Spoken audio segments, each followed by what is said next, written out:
আমি বলছি ওয়াকার, বিএনপি, আওয়ামী লীগ আর ইন্ডিয়া এই চারটা মিলে একটা ঐক্য হয়েছে। এই ঐক্যের লক্ষ্য হচ্ছে প্রফেসর ইউনূসকে তাড়ানো, ভাগানো তাড়াতাড়ি।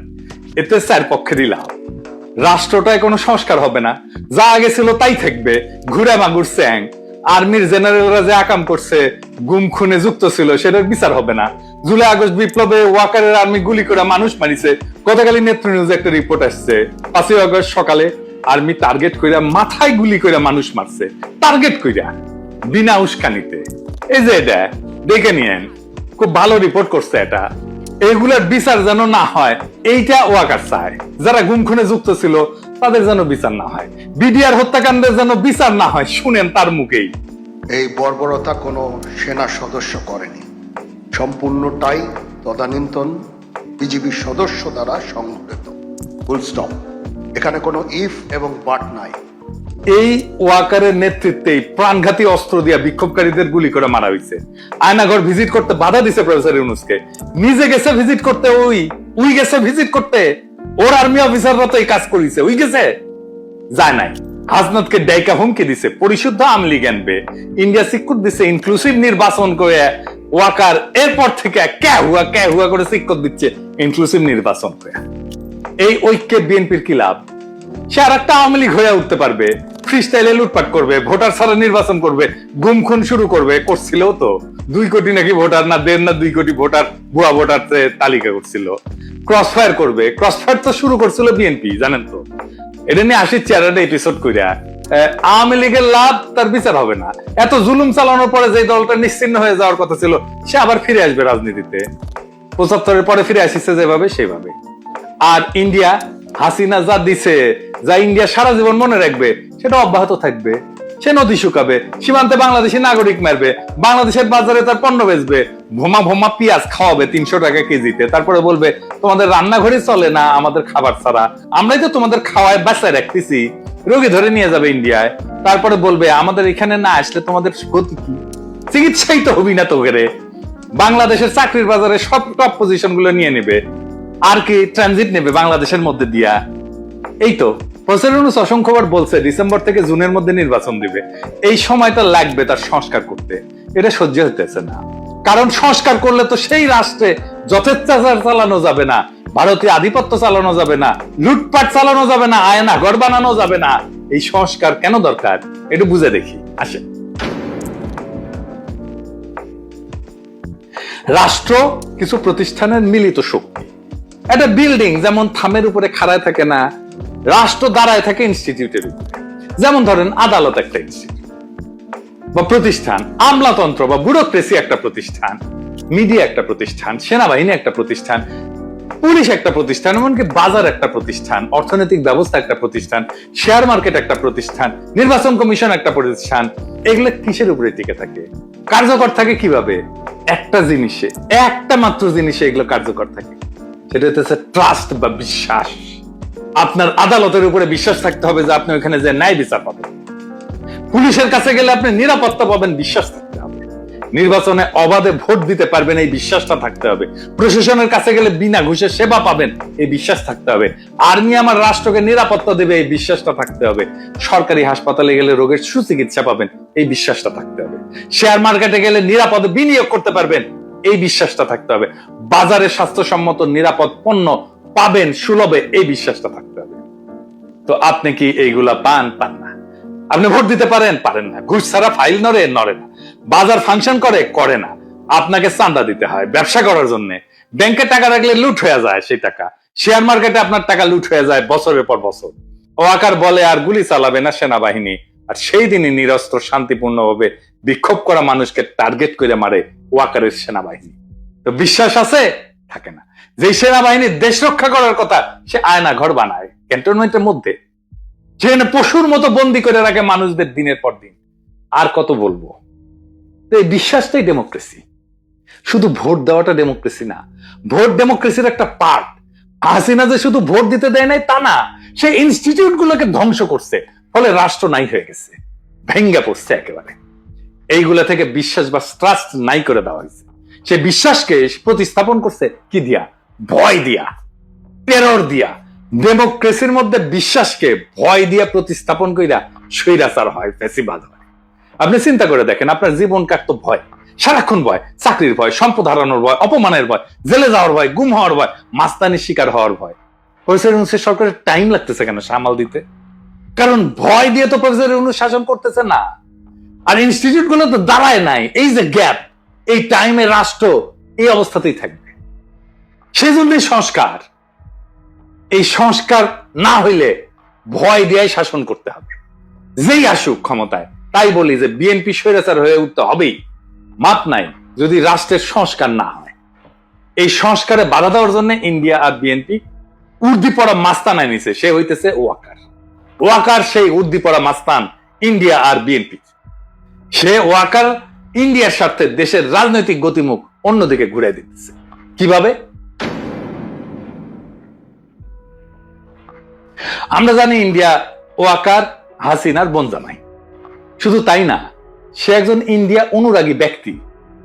আওয়ামী লীগকে অন্তর্ভুক্ত করে ভবিষ্যতে জাতীয় সংসদ নির্বাচন সম্পন্ন করার জন্য প্রায় প্রকাশ্যেই বলছে। ওয়াকার নিয়মিত ইন্ডিয়ার সেনাপ্রধানের সাথে কথা বলে তার পরামর্শে কাজ করে। শুনেন, এটা ভারতীয় সরকারের পক্ষ থেকে বারংবার দাবি করা হয়েছে। ভারতীয় মিডিয়ায় পালকি শর্মা ওয়াকারকে ভারতপন্থী জেনারেল বলে পরিচয় করাই দিয়েছে। শুনেন, The army chief is against it. He is seen as a pro-India officer. Fascist হাসিনার পক্ষ অবলম্বন করে সে এই অপরাজনীতি করেই চলতেছে। এর বিপরীতে অন্তর্বর্তীকালীন সরকারের প্রধান উপদেষ্টা ডক্টর মোহাম্মদ ইউনূস কোনো রাজনীতি বুঝেন না বা করেনও না, অথবা করতে পারেন না। কিন্তু বিএনপির বিপরীতে ব্যাপকভাবে তার জনপ্রিয়তা বাড়তেছে। এর কারণ কি? তিনটা কারণ, প্রধান কারণ। প্রথমত, তার সরকার দুর্নীতিমুক্ত। তিনি খুনি হাসিনার আমলে যেভাবে বাংলাদেশকে লুটপাট করে দেউলিয়া করে ফেলা হয়েছে, তার শক্ত হাতে বিচার করতে চান। দ্বিতীয়ত, দেশবাসীর সকল মৌলিক মানবিক এবং রাজনৈতিক অধিকার ছিনায় নেওয়ার অপরাধে তিনি ফ্যাসিস্ট হাসিনার আওয়ামী লীগে শক্ত হাতে শাস্তি দিতে চান। 3 নাম্বার, বাংলাদেশ স্বাধীন হওয়ার পরে গত 53 বছর ধরে এদেশের ভাগ্য নিয়ে ইন্ডিয়া যেভাবে সিনেমিনি খেলছে এবং দীর্ঘ 15 বছর ফ্যাসিবাদী দুঃশাসনকে সমর্থন দিয়ে তারা বাংলাদেশকে যেভাবে ভুগাইছে, তাতে তিনি ক্ষুব্ধ এবং ক্রুদ্ধ। দেশবাসীকে বোকা ভাবার কোনো কারণ নাই। মানুষ বোঝে কেন আজ অধ্যাপক মোহাম্মদ ইউনূসকে সমর্থন করতে হবে। অভিন্ন কারণে সশস্ত্র বাহিনীর 95% সদস্য বুঝে এই অন্তর্বর্তীকালীন সরকারের প্রধান উপদেষ্টার পেছনে কেন একজোট হয়ে দাঁড়াইতে হবে। কারণ এটা বাংলাদেশের স্বাধীন অস্তিত্ব এবং সার্বভৌমত্বের প্রশ্ন। স্বাধীন সত্তা নিয়ে ইন্ডিয়ার মুখোমুখি দাঁড়ায় আপন দেশের জনগণের স্বার্থে রাষ্ট্র পরিচালনার বিষয়। আর সেই দেশবাসীরা যখন দাঁড়ায় যায়, তখন জেনারেল ওয়াকার সহ অল্প কিছু কর্মকর্তা ভিন্ন কিছু করার সুযোগ হারায় যায়। গত পরশুদিন বুধবার ঢাকা সেনানিবাসের সেনা প্রাঙ্গণে অফিসার্স অ্যাড্রেসে সেনা প্রধানের দেওয়া বক্তব্য বইলা গণমাধ্যম এবং সামাজিক মাধ্যমে যা প্রচার করা হয়েছে, তা বিশ্লেষণ করলে 3টা সত্য উদ্ঘাটিত হয়। কি কি? 1 নাম্বার, ফ্যাসিবাদী দল আওয়ামী লীগের কার্যক্রম নিষিদ্ধ হওয়ায় জেনারেল ওয়াকার সহ তার ঘনিষ্ঠ সহযোগীদের ছোট্ট গ্রুপটা খুবই বিক্ষুব্ধ হয়ে পড়ছে। কোনো কারণ না থাকার পরেও এই ক্ষুদ্র গোষ্ঠীটি বিচারের মুখোমুখি হওয়ার ভয়ে বা চাকরি হারানোর ঝুঁকিতে ক্লান্ত, হতাশ এবং কাতর হয়ে পড়ছে। দ্বিতীয়ত, সেই কারণে তারা অন্তর্বর্তীকালীন সরকারের সংস্কার কার্যক্রম, রোহিঙ্গা প্রত্যাবর্ষণের লক্ষ্যে গৃহীত পদক্ষেপ এবং জুলাই ঘোষণা এবং প্রক্লেমেশনকে বাধাগ্রস্ত করার উদ্যোগ নিছে। তৃতীয়ত, সরাসরি জাতীয় স্বার্থের বিরুদ্ধে অবস্থান নিয়ে এই গোষ্ঠীটি শত্রু ভাবাপন্ন ইন্ডিয়ার স্বার্থকে অগ্রাধিকার দিচ্ছে। প্রতিবেশী এই দেশটার পক্ষ নিয়ে তাদের এজেন্ট হিসেবে বাংলাদেশ বিরোধী কার্যক্রমে লিপ্ত জনধিকৃত ফ্যাসিস্ট দলটিকে সঙ্গে নিয়ে সকল দলের অংশগ্রহণের মধ্য দিয়া অন্তর্ভুক্তিমূলক জাতীয় সংসদ নির্বাচনের তত্ত্ব হাজির কইরা প্রধান উপদেষ্টার উপর চাপ সৃষ্টি করতেছে। জাতীয় স্বার্থ বিরোধী অন্তর্ঘাতমূলক অপকর্মে জড়িত জেনারেল ওয়াকার চক্র ইন্ডিয়ার পাশাপাশি বিএনপিকে তাদের সাথে যুক্ত করতে পারছে।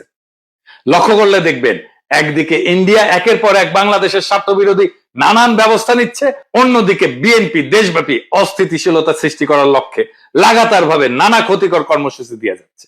সেনাপ্রধান, ইন্ডিয়া এবং বিএনপির মধ্যে আজ যে রাজনৈতিক সমঝোতা গড়ে উঠছে, এইটা তার ইঙ্গিত বা প্রমাণ। শুধু তাই না, দেশবাসী বিস্ময়ের সঙ্গে লক্ষ্য করতেছে মাঝে মধ্যেই জেনারেল ওয়াকার চাকরিজীবী হিসেবে তার সরকারি চাকরির কাজের সীমানা অতিক্রম কইরা রাজনীতি নিয়ে বিতর্কিত মন্তব্য করে যাচ্ছে। তার পছন্দের নিষিদ্ধ দলটার পক্ষ অবলম্বন কইরা সশস্ত্র বাহিনীকে অপব্যবহারের চেষ্টা চালাচ্ছেন, যা ফ্যাসিবাদের অন্ধকার যুগে কখনোই তাকে করতে দেখা যায়নি। ফ্যাসিবাদের অন্ধকার যুগে কখনোই সে সরকারের উপরে চাপ সৃষ্টি করে নাই। তিনি তখন খুনি হাসিনাকে সেবা দান এবং ঘাতক, হন্তারক এবং লুটেরাদের ক্ষমতা নিরঙ্কুশ এবং চিরস্থায়ী করার কাজে ব্যস্ত ছিলেন। বিগত মাসগুলোতে ইন্ডিয়ার পত্রপত্রিকায় বাংলাদেশের রাজনৈতিক পরিস্থিতির ব্যাপারে যে সমস্ত বৈরী সংবাদ বিশ্লেষণ প্রকাশিত হয়েছে, এর অনেক কিছুই গত বুধবার সেনাবাহিনী প্রধানের কণ্ঠে উচ্চারিত হয়েছে। এতে বাংলাদেশ রাষ্ট্র, অন্তর্বর্তীকালীন সরকার এবং জুলাই গণ অভ্যুত্থানের প্রতি তার আনুগত্য নিয়ে দেশবাসীর মনে গভীর প্রশ্ন সৃষ্টি হয়েছে। এতে আমরা শঙ্কিত, হতাশ এবং বিক্ষুব্ধ। উদ্ভূত পরিস্থিতিতে আমরা অন্তর্বর্তীকালীন সরকারের প্রধান উপদেষ্টা অধ্যাপক মোহাম্মদ ইউনূসের কাছে দাবি জানাচ্ছি, গত বুধবার সেনা কর্মকর্তাদের উদ্দেশ্যে দেওয়া সেনা প্রধান জেনারেল ওয়াকারুজ্জামানের বক্তব্য অতি সত্বর রেডিও, টেলিভিশন সহ গণমাধ্যমে প্রকাশ করুন। অফিসারদের উদ্দেশ্যে দেওয়া বক্তৃতায় তিনি কি বার্তা দিচ্ছেন এবং কোন প্রশ্নের কি জবাবে কি বলছেন, এর ধারণকৃত বিবরণ, রেকর্ডেড অ্যাকাউন্ট দেশবাসী শুনতে চায়। আর আপনারা জানেন প্রফেসর ইউনূস বিএনপির চাপ আর ওয়াকারের বেদ্যুপিতে পদত্যাগের সিদ্ধান্ত নিয়েছেন। এর দায় ওয়াকার এবং বিএনপির। এখন করণীয় কি? ওয়াকার আর বিএনপিকে আমি একটা থিওরিটিক্যাল অবস্থার কথা বলি। প্রফেসর ইউনূস যদি জাতির উদ্দেশ্যে ভাষণ দেন আর ওইখানে যদি বলেন আমি একটা ভালো নির্বাচন দিতে চাইছিলাম প্রয়োজনীয় সংস্কারের পরে, আমি তারিখও বলছি সামনের বছরের জানুয়ারি থেকে জুনের মধ্যে, যেন পরবর্তী সরকার ভালোভাবে দেশ চালাইতে পারে, সংস্কারটা সম্পূর্ণ হয়, রাষ্ট্রটা গড়ে ওঠে। কিন্তু ভারত সেনাপ্রধান এবং বিএনপি যৌথভাবে ডিসেম্বরের আগেই নির্বাচন চায়। আমি যেহেতু এর আগে করতে পারবো না, নির্বাচন দিতে প্রস্তুত হইতে পারবো না, আমি বিএনপি আর সেনাপ্রধানকে আর একটা তত্ত্বাবধায়ক সরকার গঠন করতে আহ্বান জানাই। আমরা তাদের কাছে ক্ষমতা দিয়া আমাদের কাছে চলে যাব। প্রফেসর ইউনূসের নিয়োগ দেওয়া সবাই যদি একসাথে পদত্যাগ করে চলে যায়, নির্বাচন প্রধান, নির্বাচন কমিশনার, নির্বাচন কমিশনাররা সহ, আপনারা সামলাইতে পারবেন? পাবলিকের মাইন্ড কিন্তু একটা মাটিতে পড়বে না। এরপর যদি জামাত আর এনসিপি নির্বাচনে না আসে কেমন হবে? নিজেরাই হাসিনা যেরকম হাত মারার নির্বাচন করেছিল ওরকম হাত মারার নির্বাচন করতে হবে। আপনারা ডিসেম্বর কেন, এই মাসে নির্বাচন করে ফেলেন, দেরি হলে লেট হয়ে যাবে। নেন ক্ষমতা, নেন, এতই শখ নেন, নিজেরাই নেন। আমির খসরু মাহমুদের প্রধান উপদেষ্টা বানান, দেখি উই নাকি কয়েক মাসের মধ্যে নির্বাচন করে দেবে, করুক না। মির্জা ফখরুলকে প্রধান নির্বাচন কমিশনার বানিয়ে দেন। একটা ভাঙা রাষ্ট্রকে গুছাইতে সময় লাগে, আর সেই সময়টা দিতেই চায় না যারা ভাঙার কারিগর। ওয়াকার, ইন্ডিয়া, বিএনপি, আওয়ামী লীগ চারজনে মিলা একটা অশুভ ঐক্য তৈরি করছে, যাতে রাষ্ট্রটা আর কখনো ঠিক না হয়, বিচার না হয়, সংস্কার না হয়, ইনস্টিটিউশন না দাঁড়ায়। ভয়টা থেকেই যায়, কারণ ভয় থাকলে তারা শাসন করতে পারবে। কিন্তু ভয় আর বিশ্বাস, এই দুয়ের মধ্যে বেছে নিতে হবে বাংলাদেশকে, আমরা কোনটা চাই। প্রফেসর ইউনূস ভয় দিয়ে শাসন করতে চায় না, তাই তিনি বলছেন সংস্কার ছাড়া নির্বাচন মানে প্রতারণা। অথচ ওয়াকাররা বলতেছে ডিসেম্বরেই ভোট করো। কেন? কারণ জনগণ যদি একটু সময় পায়, যদি ইনস্টিটিউট দাঁড়ায় যায়, যদি মানুষ বুঝে পেলে তার অধিকার কি, তাহলে আর ভয় দিয়ে শাসন করা যাবে না। ওইখানেই তাদের ভয়। এই নির্বাচন মানে আরেকটা স্পিড ব্রেকার, যাতে ট্রাস্ট বা বিশ্বাস তৈরির কাজ থেমে যায়, জনগণের ক্ষমতা না বাড়ে। তাই বলছি এখনই সময় তাদের এই অশুভ ঐক্যের বিরুদ্ধে জনগণের ঐক্য গড়ার। বিএনপি, আওয়ামী লীগ, ওয়াকার আর ভারতের এই অশুভ ঐক্য ভেঙে দিতে হবে। প্রফেসর ইউনূসকে সময় না দিলে এই রাষ্ট্রে শুধু সরকার বদলাবে, শাসন বদলাবে না, শুধু মুখ বদলাবে, হিংসা আর লুটপাটের কাঠামো থাকবে আগের মতোই। তাই প্রশ্ন একটাই, আপনি কি ভয় দিয়ে শাসিত হতে চান, নাকি বিশ্বাসের উপরে দাঁড়ানো একটা স্বাধীন গণতান্ত্রিক রাষ্ট্র চান? উত্তর শুধু আপনার না, পুরো জাতির। এবং যদি জাতি ঠিক করে, তবে এই ডিসেম্বর তাদের ডিসেম্বর হবে না, আমাদের হবে। ইনকিলাব জিন্দাবাদ।